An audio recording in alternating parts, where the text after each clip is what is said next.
দর্শক, গতকালকে সেনাপ্রধানের একটি বক্তব্য, সেই বক্তব্যকে ঘিরে নানা রকমের জল্পনা কল্পনা আলোচনা চলছে এখনো।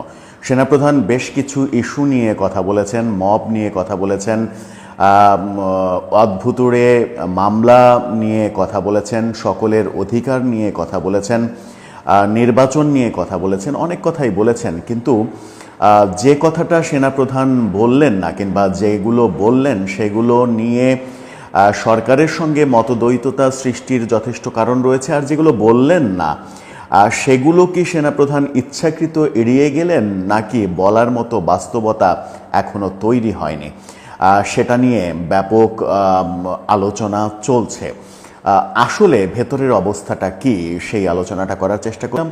সেনাপ্রধানের কথা, সেনাপ্রধান গতকালকে যে বক্তব্যটা দিয়েছেন সেখানে দুর্দান্ত কিছু কথা বলেছেন। তিনি মবের বিরুদ্ধে জিরো টলারেন্সের কথা বলেছেন, মব করা যাবে না, মব বরদাস্ত করা যাবে না সেটা বলেছেন, সকলের অধিকারের কথা বলেছেন, সকলের সমান অধিকার, মিছিল মিটিং সমাবেশে সকলের অধিকার থাকবে।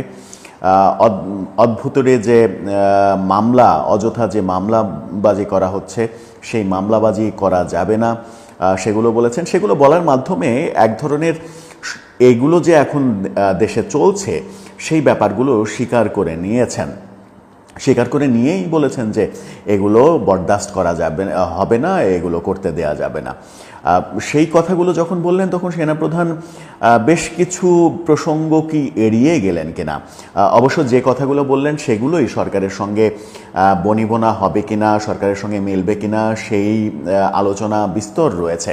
কিন্তু যে কথাগুলো বললেন না, এই যেমন এনসিপি নেতাদের নানা রকমের দুর্নীতির খবর, শত শত গাড়ি নিয়ে শোডাউনের খবর, দুর্নীতির অভিযোগে এনসিপি নেতা বহিষ্কারের খবর। এনসিপি নেতা রাজনৈতিক দল সম্পর্কে সেনাপ্রধান কিছু না বলতেই পারেন, সেটা ভিন্ন বিষয়।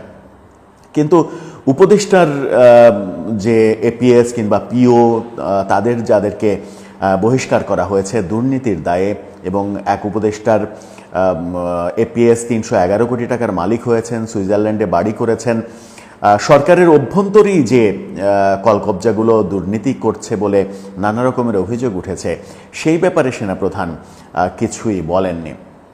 সেনাপ্রধান গতকালকের ভাষণে যেটা বলেননি সেটা হচ্ছে ইনক্লুসিভ নির্বাচনের কথা বলেননি। তাহলে কি সরকার ইনক্লুসিভ নির্বাচন থেকে সরে আসছে?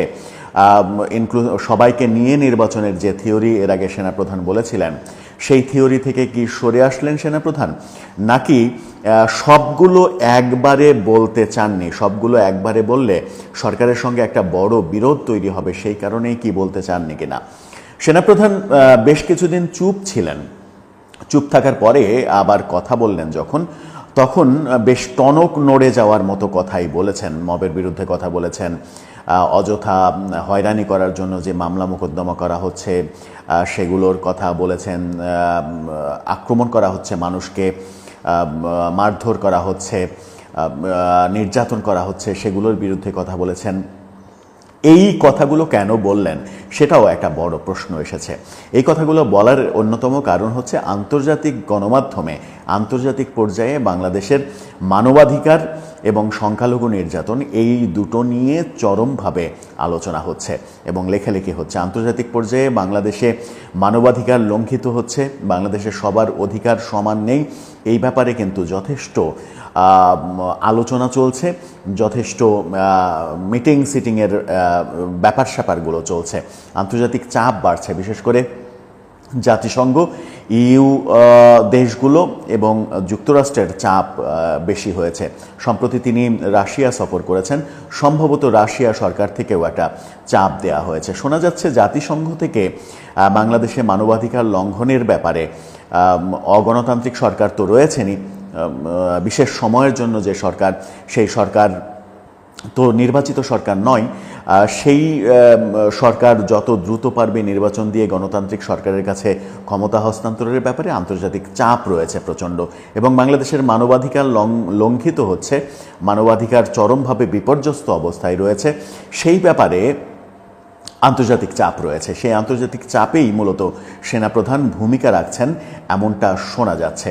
বাংলাদেশে সাংবাদিকদের দোসরের ট্যাগ দিয়ে বহু সাংবাদিককে, অন্তত 1000 সাংবাদিকের চাকরি চলে গিয়েছে, এরকম খবর শোনা যাচ্ছে, এরকম খবর নিয়ে আলোচনা হচ্ছে। শত শত সাংবাদিকের অ্যাক্রিডিটেশন কার্ড বাতিল করে দেওয়া হয়েছে। বহু সাংবাদিককে মামলা মোকদ্দমায় ফাঁসানো হয়েছে। একাধিক সাংবাদিককে জেলে রাখা হয়েছে। এরকম সাংবাদিক নির্যাতন হচ্ছে, সাংবাদিকরা নির্যাতনের শিকার হচ্ছে, সেই ব্যাপারগুলোও আন্তর্জাতিকভাবে আলোচিত হচ্ছে।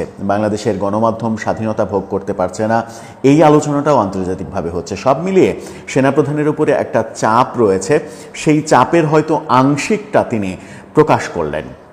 আর সরকারের অভ্যন্তরে যে ঘটনাগুলো ঘটছে, সরকারের উপদেষ্টাদের এপিএসের দুর্নীতি, সরকারের উপদেষ্টাদের বিভিন্ন রকমের দুর্নীতির খবর আসছে।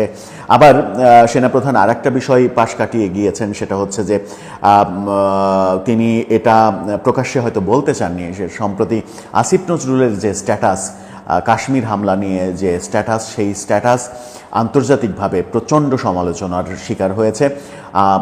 ভারতের কাছে আসিফ নজরুল ভিলেনে পরিণত হয়েছেন এবং বলা হচ্ছে যে এই আসিফ নজরুলের সঙ্গে জঙ্গি গোষ্ঠীর সম্পর্ক রয়েছে। ভারতীয় মিডিয়াগুলো এগুলো বলার চেষ্টা করছে। এই যে অবস্থা তৈরি হয়েছে, সেই ক্ষেত্রে সেনাপ্রধান হয়তো বলতে পারতেন, কিন্তু উপদেষ্টার বিরুদ্ধে এরকম কথা তিনি বলতে চাননি বলেই হয়তো এড়িয়ে গেছেন। হয়তো সরকারকে তিনি জানিয়েছেন যে এই ব্যাপারে আন্তর্জাতিক চাপ, ভারতের চাপ, আমেরিকার চাপ তৈরি হয়েছে। এই ধরনের মন্তব্য, আন্তর্জাতিক কূটনীতির ক্ষেত্রে এই ধরনের মন্তব্য বাংলাদেশের আন্তর্জাতিক সম্পর্ক নষ্ট করে ফেলতে পারে। সেই ব্যাপারে নিশ্চয়ই তিনি সরকারকে সাবধান করেছেন। ওপেনলি যতটুকু বলার ক্ষমতা কিংবা যতটুকু বলার প্রয়োজন তিনি মনে করেছেন, সেটুকুই হয়তো বললেন আপাতত। কিন্তু এই বলাতে একটা বার্তা সরকারের কাছে স্পষ্ট করে দিতে চাইলেন বোধহয়, যে কোনো ধরনের অনৈতিক কাজ, বেআইনি কাজ সেনাবাহিনী বরদাস্ত করবে না। কারণ সেনাবাহিনীর উপরেও আন্তর্জাতিক চাপ রয়েছে, জাতিসংঘের চাপ একটা বড় চাপ।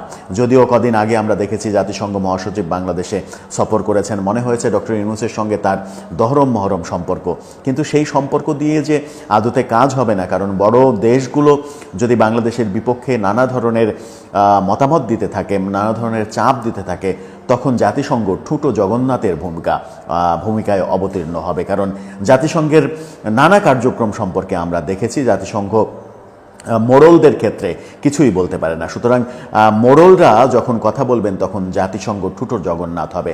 যেমন গাজা ইসরায়েলের যুদ্ধ, কিন্তু জাতিসংঘ একটা কথাও বলছে না, সেখানে মানবাধিকার নিয়ে কথা বলছে না। কিন্তু জাতিসংঘ ছোট দেশগুলোতে এসে একটু মাতবরি, একটু পোদ্দারি করার চেষ্টা করে। সেই মাতবরিটা থাকে না যখন আমেরিকার মতো, রাশিয়ার মতো, যুক্তরাজ্যের মতো দেশগুলো সেখানে মাথা ঘামায়। আমেরিকা, রাশিয়া, ভারত যদি বাংলাদেশ সম্পর্কে মাথা ঘামায়, তাহলে জাতিসংঘের সঙ্গে, জাতিসংঘ মহাসচিবের সঙ্গে যে সম্পর্ক, সেই সম্পর্ক, যে সম্পর্ক শো আপ করা হলো, সেই সম্পর্ক আদৌ কোনো কাজে লাগবে না বলে মনে করছেন বিশ্লেষকরা। দর্শক, সব মিলিয়ে কি মনে হয়, সেনাপ্রধান যে অবস্থানটা অনেকদিন পর আবার ব্যক্ত করলেন, বাংলাদেশ যেন সঠিক পথে চলে, সেই অবস্থানটা কি আংশিক তিনি তুলে ধরলেন, পুরোটা তুলে ধরলেন না ইচ্ছাকৃত, কিংবা যতটুকু তুলে ধরলেন না ততটুকু কি তিনি সরকারকে সরাসরি জানিয়েছেন? সেনাপ্রধানের পরবর্তী করণীয় কি হবে? এখন এর পরে যে কথাগুলো তিনি বললেন, সেই কথাগুলো যদি মানা না হয়, সেই ব্যাপারগুলো যদি প্রতিষ্ঠিত না হয়, তাহলে সেনাপ্রধানের ভূমিকা কি হবে? সেনাবাহিনী কি নীরবে এগুলো সহ্য করবে? আপনার মতামত জানিয়ে লিখতে পারেন আমাদের কমেন্ট বক্সে।